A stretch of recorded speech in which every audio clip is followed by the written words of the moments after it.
Hello everybody on the panel and to our audience watching. Thank you for joining us again for another panel session on cybersecurity. As we mentioned in the introduction, a really topical conversation we're going to be having today.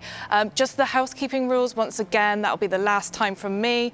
Each panelist has around 8 minutes to complete their presentations, which they've already prepared, and then we will head to a couple of questions at the end of the session. So, starting off with Jens, take it away with your presentation on cybersecurity. Yeah, thank you very much. First of all, I would like to thank the Port of Barcelona and also Port Technology Media Pro for hosting this digital event in this excellent and brilliant way. Cybersecurity is not that sexy topic for many people, but I think one of my key messages today is we have to give cybersecurity the important it demands. And we have to react now. If we want to improve digitization, we have to keep an eye in all of our projects also to the security aspects. And therefore, I'm glad that I have the chance to join this panel and to share some thoughts with you. I think the Hamburg Port Authority, ensured a lot of things in the past. We implemented the Smart Port projects. I cannot see my slides. Can you bring in slides? Yes, okay.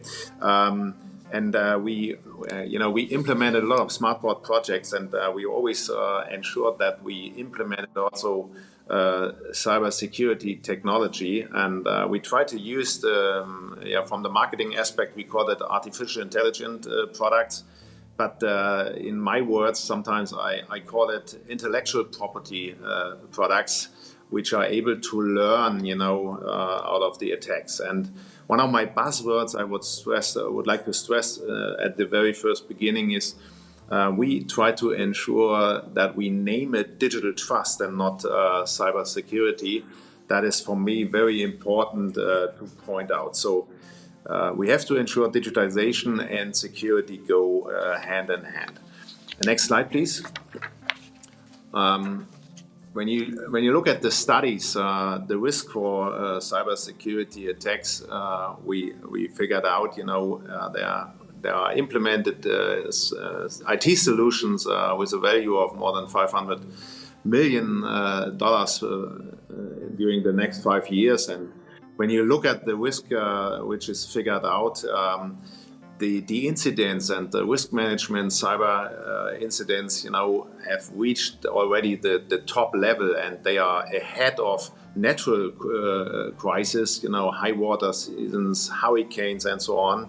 So they are becoming more and more important, and especially in the COVID-19 pandemic situation, the cyber threat situation increased very much. And so in our network, we have launched together with many other ports.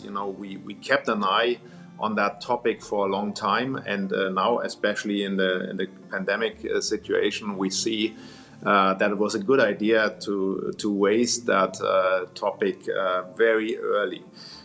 You already have mentioned the attacks against the big shipping lines, and when you go to the next slide, please.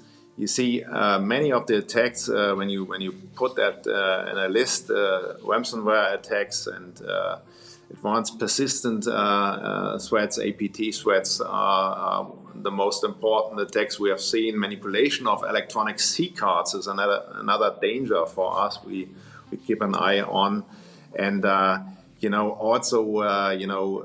just simple phishing mails we see all over the world. Please go to the next slide.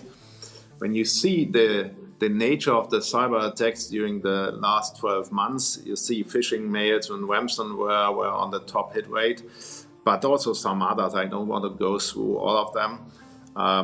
When you see the biggest cyber threats over the next 3 years, you see, okay, the insider threats. That is a very important thing we have to keep an eye on.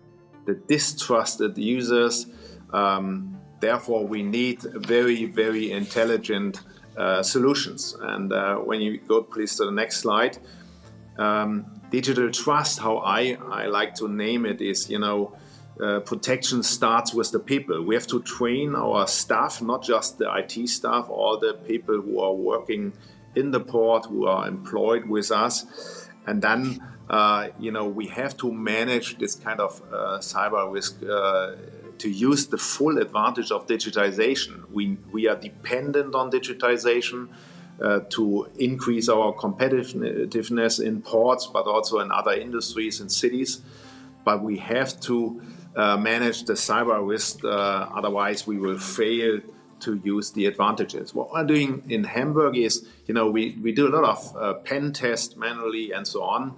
But please go to the next slide. When we compare pen test and what we use, pen test simulations, there are big differences. One slide back, please. When you use manual pen testing, you can cause collateral damages on the existing systems. And when you use pen test simulations, we have in place, we are using a system called, it's coming from XM Cyber.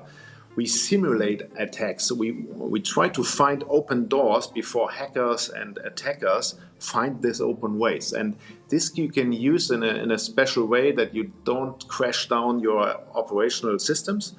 And we are not seeing the right slide right now, but when you compare this manual pen testing with our pen test simulation, then you will see there are a lot of advantages. And now you see the first line, the advantages of our systems. We call that on the marketing side artificial intelligence, but it is intellectual property intelligence. We have people who are able to attack, former hackers. They are, we are using all the red team knowledge, and we have the blue team at the same time in the simulation to try to avoid this kind of pen testing to get into the system. And that is what we call, the next slide please, multi-level approach. We are using the traditional defense systems, I would call that, prevention, but we also use the detection systems, and we have a quite holistic approach how we react on that things. So awareness campaigns are important. Security Operations Center is still in place, and we are using also a certified management system. But the cleverness, and that's my approach to discuss later, is to use a pen test simulation system that all the time, and that we find out the open doors before hackers find these open doors, and that is our kind of way of protection we are using in Port of Hamburg. Thank you very much. Thank you very much for your presentation, Jens, and really interesting to think about it as digital trust, not just cybersecurity. So our next presenter is Rich. I know you've been a panelist yesterday, so please continue with your next presentation. Okay, very good. Can I have the slides, please?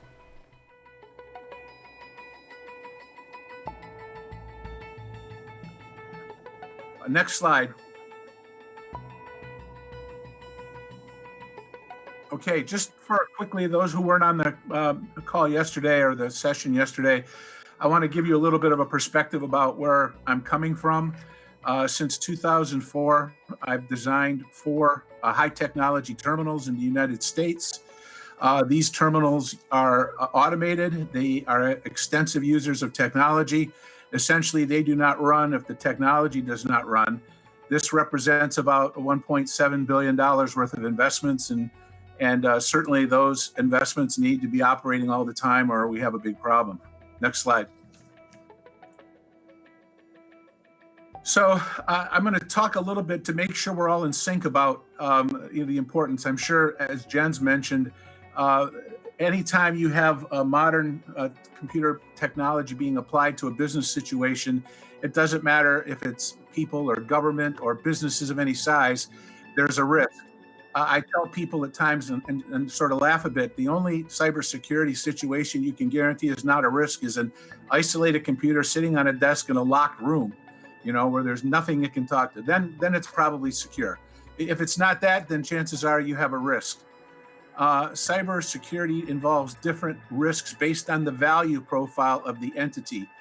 By that, I mean the type of risk that you're likely to see if you're, for example, a governmental agency, are much different than a person who's selling clothing on eBay. You know, the research institutions tend to be more valuable targets than a children's school when it comes to theft of intellectual property. So you have to be aware of how risky your situation is.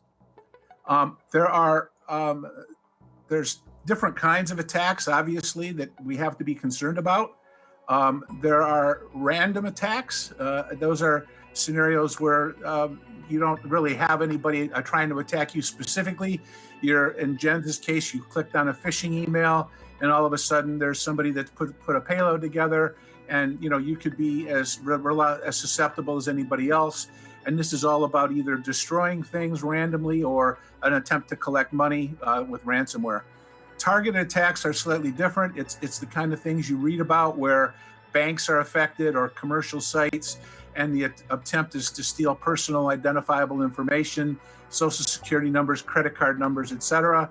And these kinds of things are typically involve hands-on bad guys that are hammering at your defenses until they gain access. Many times these are focused on very high-value targets because nobody wants to waste their time. They all want to get paid for what they're doing. And what's going to be gained by breaking into the administration of a school system, unless you're a precocious kid trying to change your grades? So if you're in different levels, you need to be concerned about different things. And obviously, there are hybrids to these scenarios as well. They're not just quite simply in the two buckets, but largely you protect against these two scenarios differently. All right, container terminals and the people in our business need to be concerned about both kinds of attacks. The protections are not obvious. Consider the risk of an accidental ransomware attack on a young student sitting in their room surfing the web. With luck, the ransomware destroys one laptop and the kid learns a lesson and it's over. Now, take that same student using one of his parents' laptops because they don't have the money to buy a separate PC for the student. So this is a company laptop, and the PC gets infected, and the next time the parent logs into the company network, it starts spreading. And this is the thing, of course, that makes people start to question the strategy of a strong perimeter being the only thing you have to consider in a cyber defense strategy. The second case would be bad guys trying to access, and they want access to your terminal network to allow them to release and route containers around customs inspections. This could be drug smuggling, any number of things like that. And lest anybody think that that's not possible, it has already happened in the world. There's some well-known cases where this specific incident has happened, and so we can't disregard these kinds of attacks. Next. So we have a number of steps. In fact, I was very impressed to see Jen's on the panel today because he's the CEO of his port, and it's super important that the top level management in the organizations are involved in these kinds of things. So we have something similar. We have a cybersecurity oversight committee that is staffed by senior members from around the organization. It oversees all policy, all strategic decision-making with respect to cybersecurity. It reports directly to the CEO and then on to the board of directors. We do briefings. In fact, I did a briefing to our board 2 days ago on our latest results, where they're being briefed about 3 times a year. And we also have an enterprise risk management link, which means our people who manage risk in the business, fires, floods, those kinds of things, they also have a role here. And they purchase cybersecurity liability insurance. And these policies have some very specific requirements. In the US, in order to obtain a policy like this, you not only have to be subjected to an audit of your defenses, but you have to have a remediation company already linked to the policy that will step in and mitigate risk in the event of a problem. There are employee training programs, and I think everybody must be aware. Obviously, the phishing scenarios that Jens mentioned is very, very important, and you don't really protect against them completely. You have to have people who are aware of these situations and try and avoid them. And finally, you have to have remediation plans. You just can't operate thinking you're going to prevent the attacks. You have to be in a position where you have a way to recover. Next. So from a tactical perspective, and I'm saying this because depending on the type of organization you are, you may not be able to tolerate automated patching strategies that a lot of people say are important. A lot of automation systems are very, very sensitive to patching scenarios. So you could have you could be purely safe and you're patching your system, but your terminal goes down every 30 days because somebody executed an uncontrolled patch. So patching is important, as everybody says, but when you start to integrate this with automation technology, you have to be careful that your patch doesn't cause an unfortunate circumstance. Taking down your terminal could be the least of your problems. If you end up setting a box down on a person, you got a big problem. So these things have to be managed very carefully. The strategic deployment of antivirus. You've got antivirus on your computer at home, and you've probably got it on your desktop at work. But you don't just deploy antivirus without any consideration in an automated scenario. So if you're building a high technology terminal, or you're operating high technology systems for digital twinning and that kind of thing, you need to be careful that your antivirus doesn't make your whole system become inoperable. Finally, this next section about network scope management is really important, because historically, large organizations have managed their network from a central area. And they've always felt that, one area is going to manage a very broad, sprawling network. You've talked about the companies like Maersk and CMA and some of the other companies. And when you have a company that's multinational and has 400 or 500 operating offices around the world, you tend to try and manage them in one space. And we have decided that that's not a good thing. We're not dispersed geographically. We're all here in Virginia, probably within a 100-mile radius, but we isolate our networks. You can't get into one network and automatically get to another. That isolation means that there's some mitigation of risk. You break into one part of the system does not necessarily mean you're going to get into everything. And then finally, internet access within the business is managed very carefully. Production networks, for example, that are running equipment and production people typically can't see the internet. They're isolated to make sure that there's not some adverse scenario where something grabs control of a system and then becomes a bot that's being linked to an outside source and trying to control our systems. Next. So auditing is important.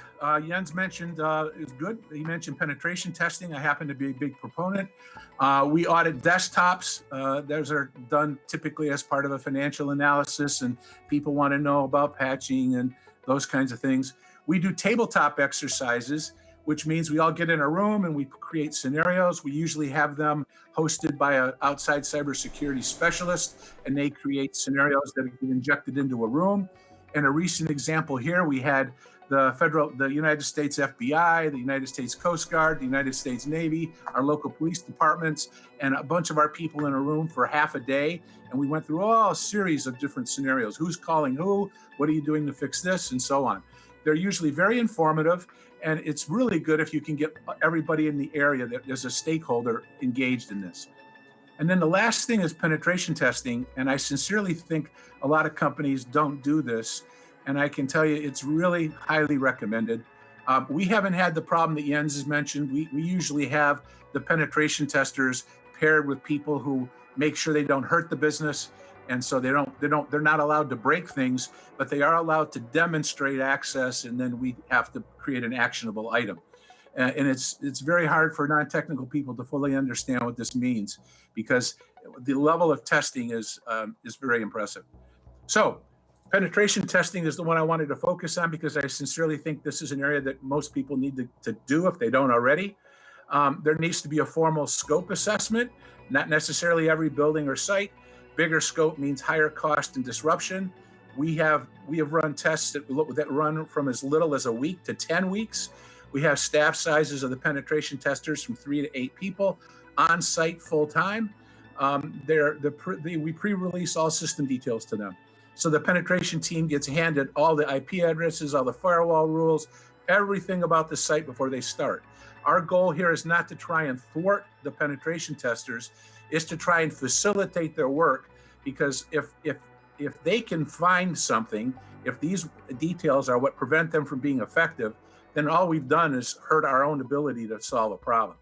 The budget can range from $100,000 US up to $400,000, And we always provide an escort, a person that's very knowledgeable about the systems and the network. And if the escort determines that the information that the penetration testers have achieved could be enhanced by time, we'll cut the time short and tell them what they want to know. And that's supported at all levels of the organization. Jens, I think you'd agree. Nobody wants to have this be a secret. This has got to be something that nobody feels bad or that there's something they've done wrong or that they're incompetent or anything else. This is something that's really important. Looks like I froze on the screen. Next, everyone must expect that the test will uncover problems.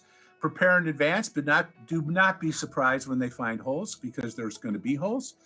The study will include physical access. We've had people climbing fences, picking locked doors, going through all kinds of things, jamming Wi-Fi systems.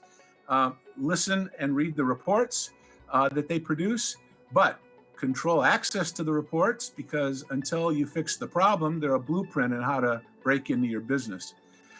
Share the summary deals with senior management and board. There is no shame in what they find. Create a remediation plan and assign oversight to your strategic cybersecurity group so people are fixing things. Next. Finally, the last one I'm not going to get into today because it could take a whole session by itself, but having a remediation plan and testing the plan is very important. And we'll, if you do another session, we may come and talk about some of the things we've done there, because there's been a lot of people look at what we're doing. There's some interesting things. And that's it for me. Thanks. Thank you for that overview, Rich. Really interesting to hear everything from the, got a thumbs up from Jens as well.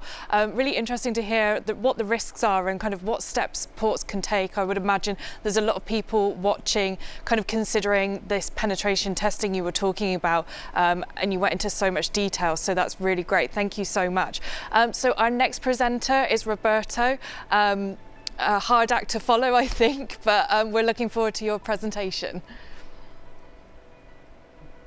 Thank you. I'm delighted to have the opportunity to be here. Thank you to the organization for giving us the opportunity to share our vision and experience related to this trending topic. I don't see my slides. Okay, next slide, please.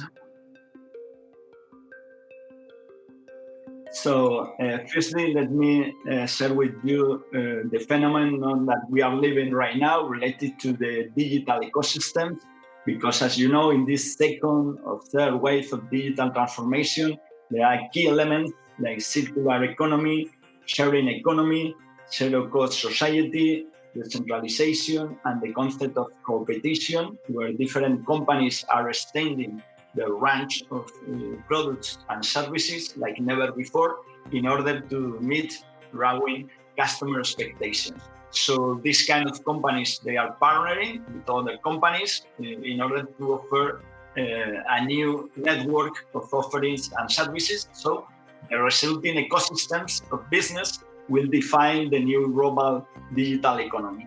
In the transport and logistics field in Europe, we have several initiatives focused on how to create these digital ecosystems in order to improve the interoperability, because we have lack of semantic interoperability, we have a scarcity of data, we need to aggregate all this data and to evolve the concept of ports to a cognitive and smart ports. So we have a lot of challenge from the technological perspective in order to enable these emerging technologies, and cybersecurity is one of them that need to be joined with the rest of the exponential technologies in order to be relevant in this new digital economy. So for us, cybersecurity is not just about preventing hackers to gaining access to systems and information. It also addresses the integrity, the confidentiality,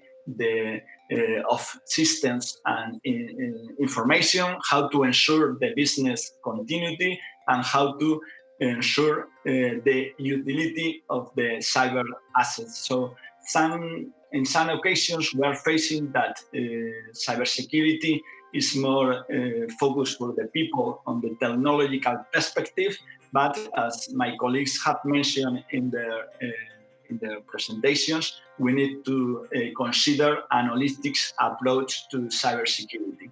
So in the next slide, I would like to share with you some challenges related to cybersecurity in the transport and logistics field. One of them is the perception that we have in the society related to cybersecurity, that is a technical problem. And it's not the solution to provide cybersecurity only in the hands of the technical people, because this perception is creating bad engagements and bad investments around cybersecurity. Beyond that, we have identified that in the complexity of core ecosystems, and there are a diversity of stakeholders, so it's very complex to align all these stakeholders that are working. We have a lot of legacy systems, we have a lot of stakeholders that are involved, that they have lack of digital culture, they have lack of time and even budget to allocate to focus to achieve the challenge of cybersecurity. And beyond that, other challenge that we are facing right now is the lack of regulatory requirements related to cybersecurity. We have frameworks, we have standards like NICS and other well-known organizations that are working on that, but the biggest limitation that this kind of maturity models are providing is that they measure how good capabilities are, but they not measure the performance of the level of protections that we are providing to our organizations. So in the next slide, I would like to put on the table in the discussion that sometimes we are making the wrong questions about cybersecurity, because as Rich have mentioned, we need to be humble, we don't have all the answers to the challenge that we are facing in this digital transformation, with this revolution, with so many emergent technologies. So we need to test, and we need to be betaholic. We need to improve the penetration test, and we need to enable the organization to change this mindset. And cybersecurity is not only a silo in the organization. These are the guys from the technical people. We need to create this holistic approach, and we need to incorporate in our policies the concept of security and privacy by design. We are facing a lot of digital transformation projects where people are working in these Q methodologies like an agile, but we need to incorporate the security perspective, the security assessment, the checkpoints in order to provide this vision from the starting point, and not only the typical meetings with the security guys, and this is a technical checkpoint that I have to face with this guys. It's not the correct approach from our humble point of view. In this slide, I would like to highlight some questions that sometimes people are talking, how much should I spend on cybersecurity? And the amount you spend does not reflect your level of protections. There are a lot of people with the paralysis of analysis. They are defining a lot of KPIs, and the metrics that most used today are trying to indicate factors that the organization does not control. And I think we need to focus on the underlying governance models, and then we could fix the metrics. But right now, we need to fix the governance model and how to manage it in this complex digital ecosystems. So in the next slide, I could say with you the different things that we are facing.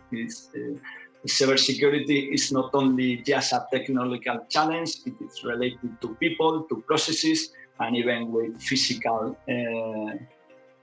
challenge that we are facing. And finally, I would like to highlight some measures that are focused on the three key elements: the policies, and as I said before, we need to focus on security and privacy by design. I think it's essential to classify the different projects related to data classification project. We need to define the concept of cyber resilience. In my humble opinion, there are a lot of people creating business continuity plan and disaster recovery plan, but it's like a theoretical approach. I need to make this document, but we need to be aware of the key elements that is to have this kind of plans. And finally, as my colleagues mentioned, penetration tests, network security, and above all, backup and restore activities. So thank you. It's a pleasure to be here. Thank you so much, Roberto. Some really good recommendations in your presentation there. We'll head over to our final presentation from Lance with the Port of Los Angeles, so our second North American port. Please, Lance, go ahead. Great. Thank you very much for this opportunity. In my presentation, I'm going to cover cybersecurity for smart ports, including what the Port of Los Angeles is seeing and doing, and how we feel cybersecurity should be a part of a smart port strategy. Next slide, please. Like other leading ports, the Port of Los Angeles is moving forward with its smart port strategy. As we know, smart ports are great for improving efficiencies, but they also bring new cyber risks. And some of those risks include a larger attack surface. As more technology is installed in the port, there will be more technology to attack. New vulnerabilities. Smart ports typically implement new and innovative technologies, and some of these first-time technologies will have first-time vulnerabilities that even the vendors may not know about yet. And then there's also greater threat access. Greater connectivity means more paths of attack, and some of the technology advances in connectivity make those attack paths much faster. And what have we actually seen this year? Well, we've seen elevated threat activity. Earlier this year, we saw about a 50% increase in unauthorized intrusion attempts, reaching about 40 million per month, or about 10 to 15 every second. We saw increased phishing attempts and malicious domains. We believe this is largely related to the pandemic, with threat actors targeting people working from home or seeking pandemic information. Maritime industry incidents continue, as has been mentioned. We know of the well-publicized breaches, but there were also others that we know of that were not as well publicized. We're seeing an increase in coordinated attacks. But in spite of all of these, we still need to move forward, right, with our smart port strategy. So how can we safely do that? So at the Port of Los Angeles, along with our smart port projects, we have invested heavily in our cybersecurity program. We protect our systems and data with a holistic approach across our people, processes, and technologies, as I think has been mentioned by the previous speakers. For us, our technologies include our Cybersecurity Operations Center, which has been in operation since 2014. That's the picture there. The CSOC is the technical nerve center for our prevention, response, and analysis, operating 24 hours per day, 7 days per week.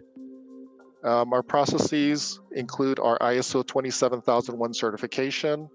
ISO 27001 is an international cybersecurity standard, which verifies that our processes are complete and we're executing them. And this is verified each year by a third-party independent audit. And then our people includes both our technical cybersecurity operations center team, which is made up of cybersecurity analysts who are our full-time employees, and their only job is cybersecurity. They do not split their time with other IT responsibilities. We train them very well, and they have the relevant cybersecurity industry credentials. And the other group of people would be our computer users, and they are all required to take mandatory cybersecurity awareness training every year. And they also receive cybersecurity awareness bulletins more frequently. And last, in addition to what we do ourselves, we also work with our trusted partners. And Rich had mentioned a few of those, including some of our federal agencies and also other ports around the world. Next slide, please. Taking a look inside of our cybersecurity operations, we are also aligned with the NIST cybersecurity framework, which has 5 steps to identify, protect, detect, respond, and recover. On the left of the slide, you can see 3 dashboards that we configure to use in our normal operations. The first is a dashboard of our overall cybersecurity posture. The second is a dashboard of our external environment, and the third is of our internal environment, all real-time situational awareness. And when threat activity is detected, the response is automated in most cases. For example, known malicious activity will be automatically dropped. However, not everything is automated. That's where our team comes in, who can make live decisions for suspicious but unconfirmed events. Essentially, the tools will flag them, then our security analysts will review and respond. We also have other dashboards in addition to these 3 for specific types of attack scenarios if needed. But this protects only our port authority, just one node in our ecosystem. So how do we address cyber risk for the supply chain to keep cargo flowing? At the Port of Los Angeles, we believe that this slide here, our new Cyber Resilience Center, will do that. The CRC will advance our supply chain cyber resilience by automating port community cyber defense. The CRC will leverage the Port of Los Angeles existing Cybersecurity Operations Center, cyber threat information from our stakeholders, and cyber threat intelligence from external sources. You can think of this as like a neighborhood watch for cyber threats. And unlike manual cybersecurity forums, this CRC will be an automated community cyber defense solution. And we believe the benefits of an automated port community cyber defense include reduced cyber risks across the supply chain. The CRC will have real-time bidirectional cyber threat information that can prevent an attack from propagating to multiple members in the community. And the CRC will also provide advisory assistance that can help to restore operations if needed. It'll be an early warning system. The CRC will provide greater quality, quantity, and speed of relevant cyber threat information. And this will be a big improvement over manual methods, which can take hours, days, or sometimes even weeks to know. And there'll be greater collective knowledge, right? With everyone in our community providing threat information, that collective knowledge base will be greater than individually. And in addition to the technical aspects, the Port Community Cyber Defense provides the forum, which is perhaps the most important part for collaboration among its members, to build relationships and trust, like Richard mentioned, conduct test exercises and so forth, which will prove undoubtedly to be useful in an actual response situation. Next slide, please. And beyond our own ecosystem on a global level, the Port of Los Angeles is involved with the Cyber Resilience Working Group of Chainport, which includes leading ports from around the world. 9 Chainport members participate in this working group. It's a technical group made up of CIOs and Chief Information Security Officers. We meet virtually every quarter, and more often as needed. We share best practices. We share current cyber threat information that we're seeing in our ports and in the maritime industry. And if one of us is attacked, we can reach out to the others for advisory assistance. And we're also working on joint initiatives. And this Chainport Cyber Resilience Working Group has been in place for over a year, and just provides another level of port community cyber defense, but on a global level. And that is all that I have. So thank you very much. I hope that this has sparked some ideas on how cyber security can fit into your smart port strategy. Thank you. Well, thank you so much, Lance, and thank you to all our presenters. I think the audience at home have got quite a lot to think about, a lot of recommendations from you all as well. We've got a bit of time for some questions now. One of my questions was going to be, what would you recommend ports do if they're thinking about their cybersecurity strategy? But I think we've kind of all covered that. So Jens, I'm going to go to you first. You gave a thumbs up after Rich's presentation. I just wanted to ask you, what was it you particularly thought he hit the nail on the head with? What stood out to you? And from any of the other presentations as well, anything you'd like to emphasize? Yeah, Bess, thank you very much. First of all, thanks to all of my colleagues. Yes, when I saw the which presentation, pen testing is very important, and all the companies or organizations who do not still do it, they shall start as soon as possible with some professional testers. I just want to add only a few things. If we want to get out the full advantage from the business side out of the digitization, we have to keep an eye and full attention to cybersecurity measurements to ensure this kind of digital trust. And the next step, Lenz already mentioned, we try to implement this cybersecurity group worldwide to exchange knowledge. That is one part of training us and each other, and also training the non-IT stuff. That is very important. And the second thing I like to mention again is, on top of pen testing, we need something that we call pen test simulation, because the challenge is, if you have a pen test or a scanning, you get a huge number of results, and the typical management of a company and also the IT specialist, they cannot see the real single most important risk, and you have to have a recommendation what you should solve first, and that is the next step. We should exchange between cities, ports, and other organizations, because ports are in the middle of cities and traffic management systems are connected with ports and so on. And that is what I tried to point out for this discussion. And we are open in our groups to share our knowledge to increase let me call it the whole world digital trust level. That is important.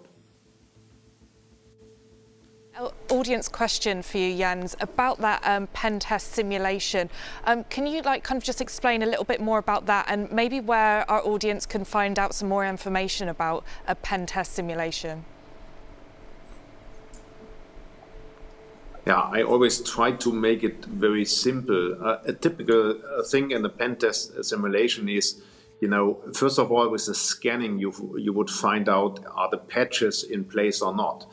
But the pen test simulation shows you, for example, also if your secretary has just a simple Adobe reader, which is implemented that you can bring in Adobe documents which are you can write on. And if the pen test simulation goes deeper and deeper in your systems, the simulation can show you this secretary is sending documents to myself or to other top management levels. And if you add something on this writable Adobe documents, you have the chance, step by step in the simulation, go deeper and deeper, and maybe 7th or 8th step, you can get at the credentials and the news of the company. And this is a simulation you can do on 24/7 with the power that you do not kill your systems, find out much deeper open doors than with the normal simple testing you can do with pen testers, with human beings. You need this kind of instruments. Great, thank you for that explanation. Rich, you gave such a great overview and provided such excellent recommendations. What I was wondering was, this year, with the effects of COVID-19 on the supply chain, and Lance had kind of mentioned there had been like an increased activity in terms of the need for cybersecurity. Have you found the same, and is there anything that you would urge ports to focus on? Yes, actually, one of the key takeaways from the last 10 months or so has been the fact that although we have been able to support extensive remote working, we don't think that our systems are fully designed for that kind of a scenario. We think that we need to do some changes into the types of resources we use, the types of computer systems we use, and so on. And one of the things we're looking at now, again, that was popular maybe a year ago or 2 years ago or so that fell out of favor was the concept of virtual desktops, so that people are not truly using their home computer. Rather, they're sending their keyboard and their mouse only, and the video is coming back, and all the work is still being done on the central computer. That would mean that the home computer could be infected and have minimal to no impact on the central computer. So that's a very specific tactical area that we're looking into. Thank you. And Roberto, kind of like the same question for you. With the effects of working from home, working remotely, most ports have sent their office staff to be able to work from home. What would you recommend they kind of explore to make sure those remote working scenarios are as cyber secure as possible? Yeah, as my colleague was mentioned, with the pandemic, we are trying to do our best in order to improve the challenge related to fight the best way to work with these emergent technologies. There are a lot of people that with this pandemic have changed in a different way, because they need to digitalize the culture and they have to change the mindset to try to provide these new tools. So I think the companies and the different stakeholders that are involved, they are trying to find the balance between the business efficiency and the cybersecurity. I think it would be really helpful to keep pushing in terms of culture, in terms of awareness and learnings around cybersecurity, because it's not just a technical challenge, as you mentioned before. Brilliant, thank you. And Lance, you mentioned that you have dedicated cybersecurity personnel and that you have made sure that that's the only task they have. Obviously, Los Angeles is a huge operation. What would you recommend for different size ports when they're kind of looking at how do we embark on being as cyber secure as possible? Mm-hmm. Yeah, so we're fortunate to have employees that we can dedicate to cybersecurity, but yeah, we realize that some other operations may not have as many staff dedicated to their IT operations. In those cases, what we've seen is, and of course, the one option is to hire consultants to do that, to have them dedicated to do that. Another option might be to look at some of the managed services providers that can provide some of those shared services for your organization. But what we believe will help as well is to leverage what staff you do have with collaboration with other similar and like entities. So whether that involves sharing knowledge, threat information, best practices, we think that all of that can leverage what staff and resources you do have available to you. Brilliant, thank you. And Jens, again, similar to the Port of Los Angeles, Hamburg is a huge operation, so you do have the resources. What would you recommend for different size operations, those that may be somewhat smaller or working in a different way? Yeah, I believe in alliances and in partnerships, and I call them trusted partnerships. And I think you always need I call that multi-level security approach. And some organizations can only help themselves with consultancies, and some others are able to implement their own teams. And what we do here in Hamburg is also the port. We are working together with some other organizations, and we have joined forces, and we share our knowledge. The challenge with the digitalization and cybersecurity is you need this kind of building up trust, because nobody would like to share the instruction how to get into a system, like Rich already mentioned. Yeah, if you open up everything, that's the playbook for the other side. And so therefore, you need some time, and on the other hand, you need organizational things to ensure the security inside your organization with partners. Well, a lot of nodding heads and agreement from your colleagues. Thank you all so much for joining me today. I think a really interesting topic, and I think that hopefully our audience members have gained a lot from all of your recommendations as well. For our audience members, if you missed any of that or want to review it, please do head to the Smart Ports TV platform where you'll be able to review all the sessions. And from our panelists, thank you very much for joining me.